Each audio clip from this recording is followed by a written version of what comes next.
Assalamualaikum warahmatullahi wabarakatuh. Kami dari Kumpulan 9 akan membentangkan tajuk Wakaf Kesihatan. Ahli kumpulan kami terdiri daripada 4 orang. Yang pertama, Rosita binti Jiling, Nur Ain binti Nur Azli, Ummul Qais binti Abdul Hakim dan Siti Nur Basirah binti Muhammad Agusli.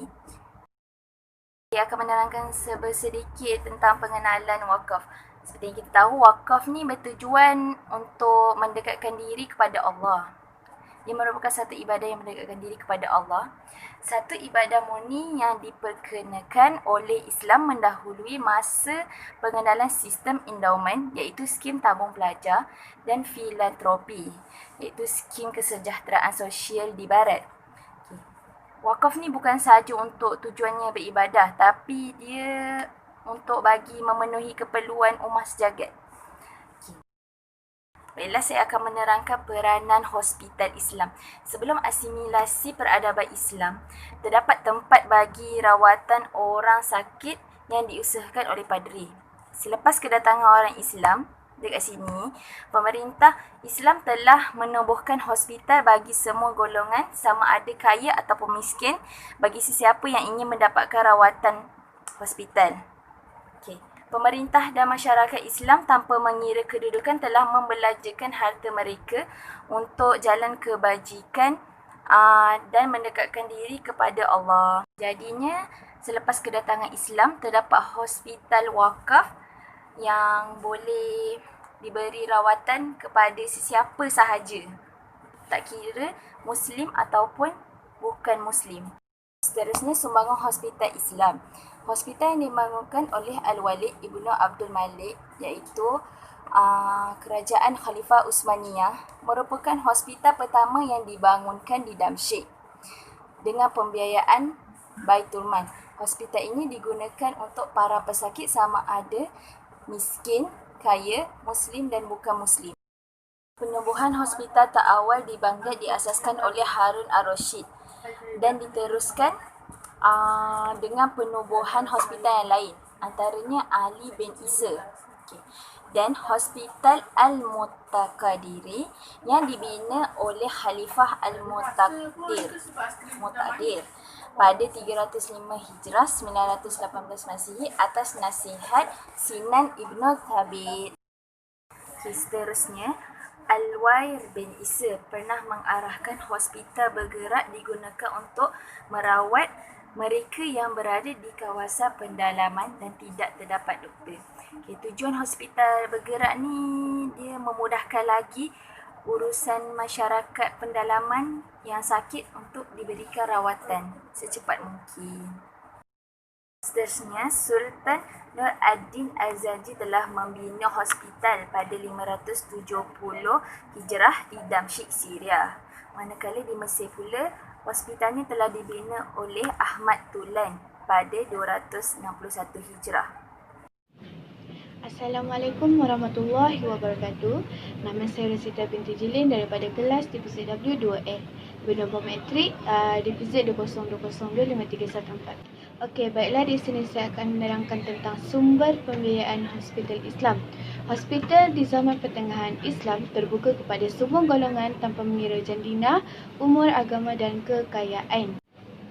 Hospital di zaman ini mendapat pembiayaan melalui institusi wakaf dan setiap pesakit akan dirawat di dalam ward yang berlainan mengikut penyakit yang dihadapi oleh mereka.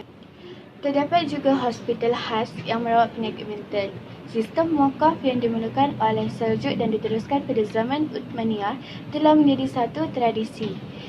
Okey, baiklah, institusi kesihatan, masjid, tabhen iaitu hostel, hammam iaitu bilik mandi, caravansary, air pancutan dan sebagainya digabungkan di dalam satu kompleks.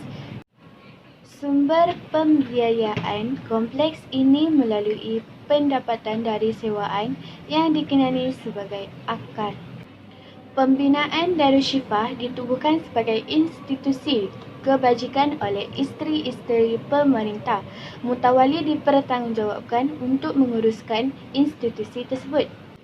Di Anatolia, ramai wanita menyumbang walaupun mereka tidak kaya. Mereka menyumbang dengan cara mendermakan rumah dan kebun atas nama mereka sendiri atau ahli keluarga supaya dapat diingati dan mendekatkan keredaan Allah sesudah mati.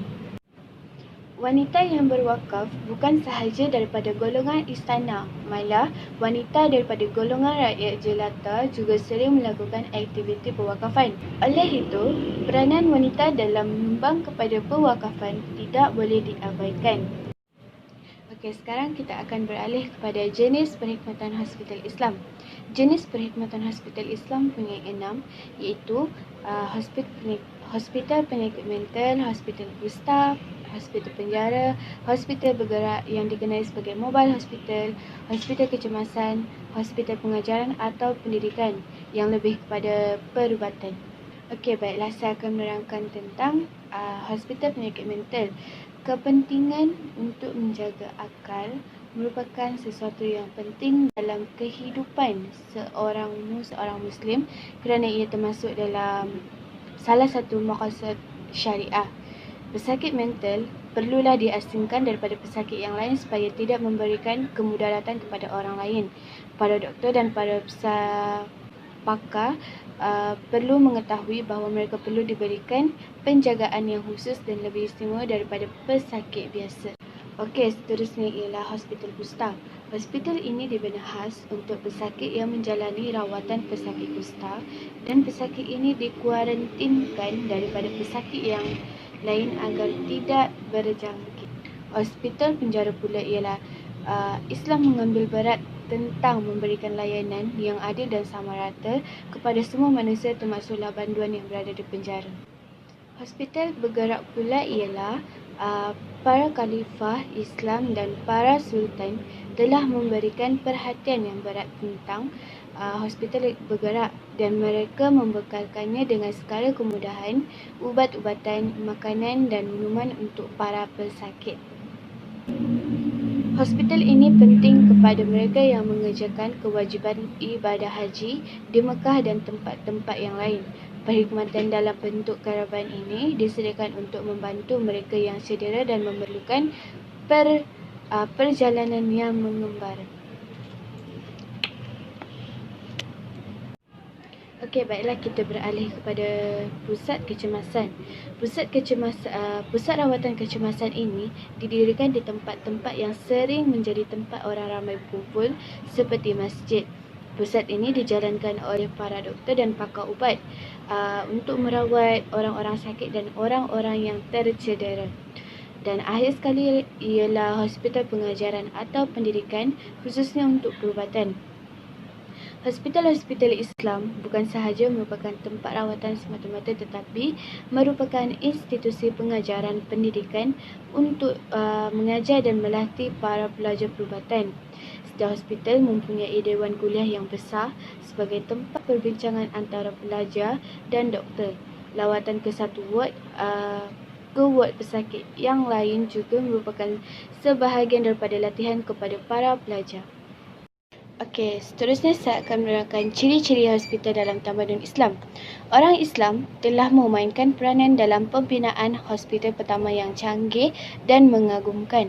Hospital pada zaman kegemilangan Islam mempunyai ward yang berbeza bagi mengubati penyakit yang berlainan, tempat khas untuk mereka yang tidak siuman dan bahagian pesakit luar untuk mengubati pesakit yang hanya mengalami kecederaan ringan dan sebagainya.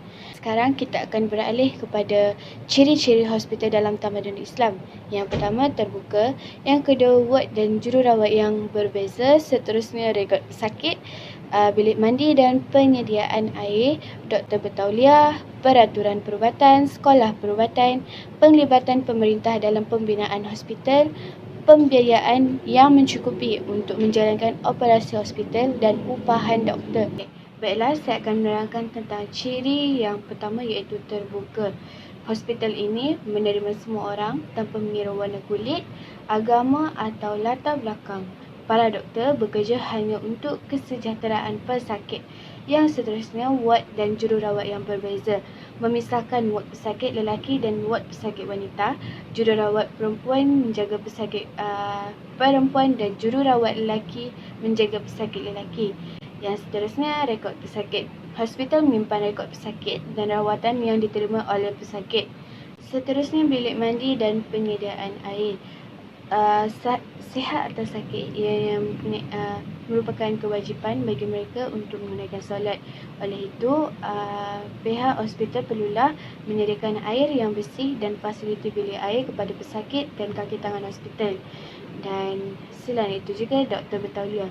Hanya doktor yang mempunyai tauliah oleh undang-undang sahaja yang boleh merawat pesakit, dan mereka perlu mempelajari dan mendalami pengajian Islam, falsafah, astronomi, seni, kimia dan lain-lain sebelum menjadi pelajar perubatan.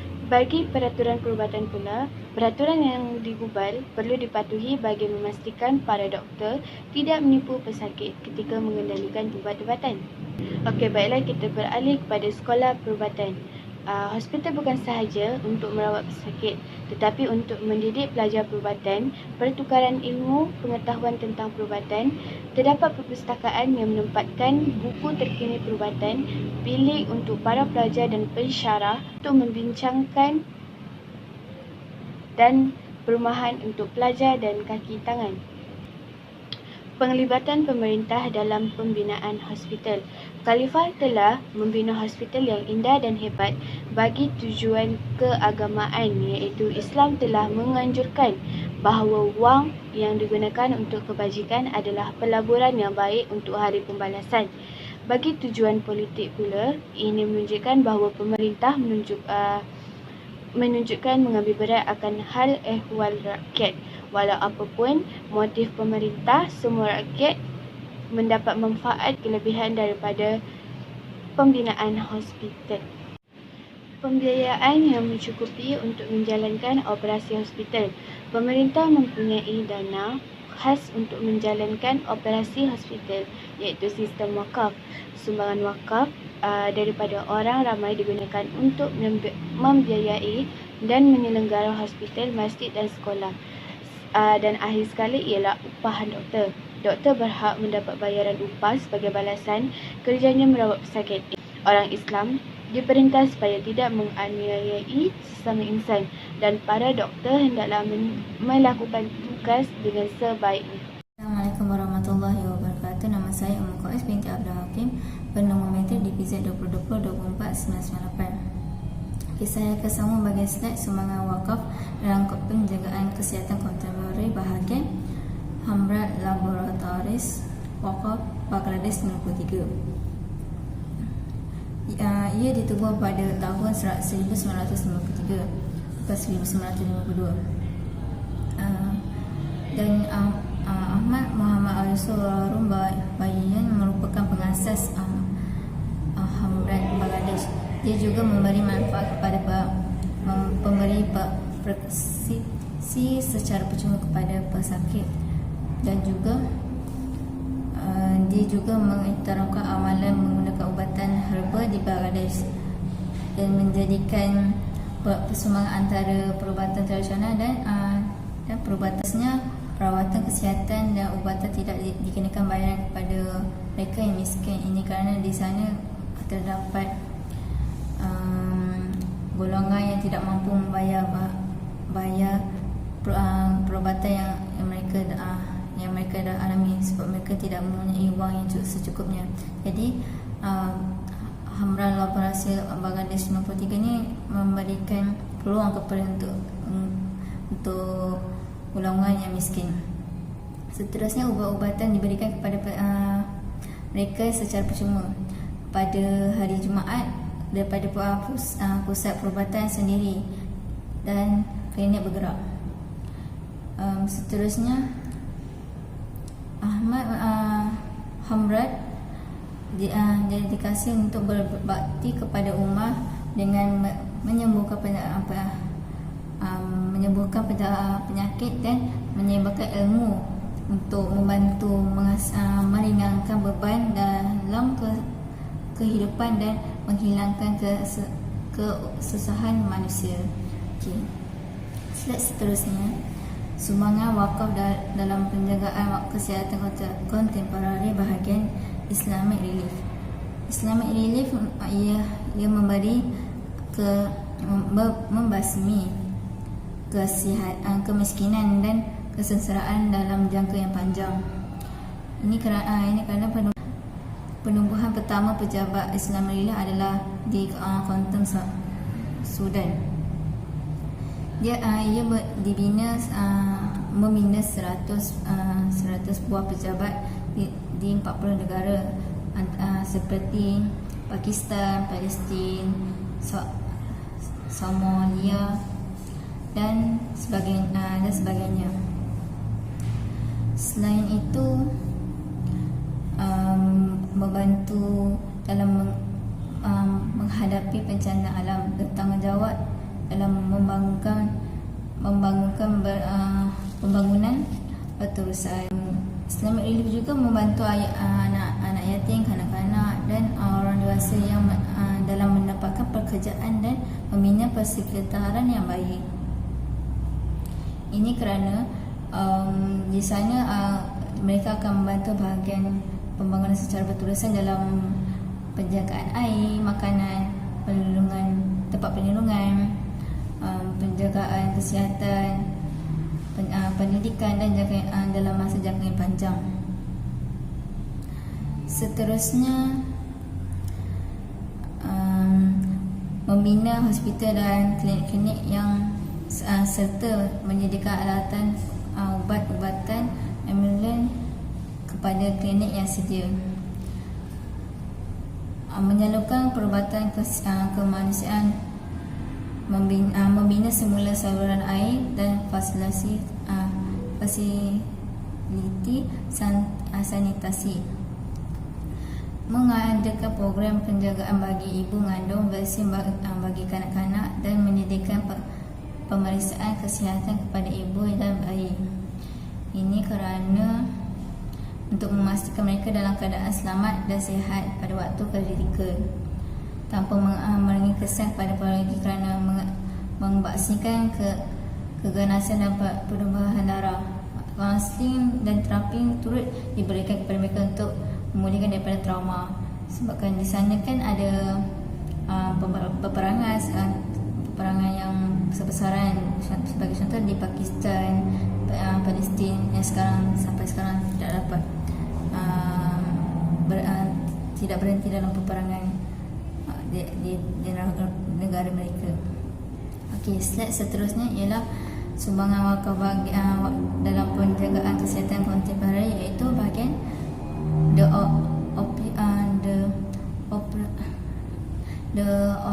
option atau weight wakaf youth 95. Maaf, seperti saya silap. Okey, dia bersifat bantuan berdikari yang akan menghasilkan sumbangan dana secara berterusan. Tujuan adalah untuk membantu anak-anak yatim, kanak-kanak yang tidak berkemampuan. Tidak berkemampuan kerana mereka memerlukan sistem pembayaran, kerana mereka memerlukan sistem pembayaran yang adil dan juga mampu untuk menyumbang kepada perkembangan dalam pembangunan masyarakat. Poin seterusnya ialah perkhidmatan yang disediakan untuk keluarga dalam bentuk hamper, makanan secara bulanan dan sebagainya. Seterusnya, sumbangan wakaf dalam penjagaan kesihatan kontemporari, iaitu The Often of Ultimate Work Youth 95. Ia bersifat bagi bantuan berdikari dan yang akan menghasilkan sumber dana secara berterusan. Poin seterusnya, tujuan penumbuhan untuk membantu anak yatim dan kanak-kanak yang tidak berkemampuan, iaitu sistem pembayaran yang adil dan juga mampu untuk menyumbang kepada perkembangan dalam pembangunan Islam, dan akhir sekali perkhidmatan yang disediakan untuk keluarga dalam bentuk hamper makanan secara bulan dan sebagainya. Ini kerana terdapat 2 juta anak yatim di South Africa dan seramai 1,000 orang mati setiap hari kerana penyakit AIDS dan meninggalkan anak-anak yatim yang memerlukan penjagaan dan sokongan. Dan kanak-kanak ini terpaksa menjaga diri mereka sendiri. Mereka seringkali tidak hadir ke sekolah kerana kurang nutrisi, masa hadapan yang tidak menentu dan keadaan fizikal yang tidak sihat. Assalamualaikum warahmatullahi wabarakatuh. Nama saya Nur Ain binti Nur Azli daripada kos DPZ W2E. Nombor matriks DPZ 20202476. Pada hari ini saya akan membentangkan tentang sumbangan wakaf dalam kontemporari Islam.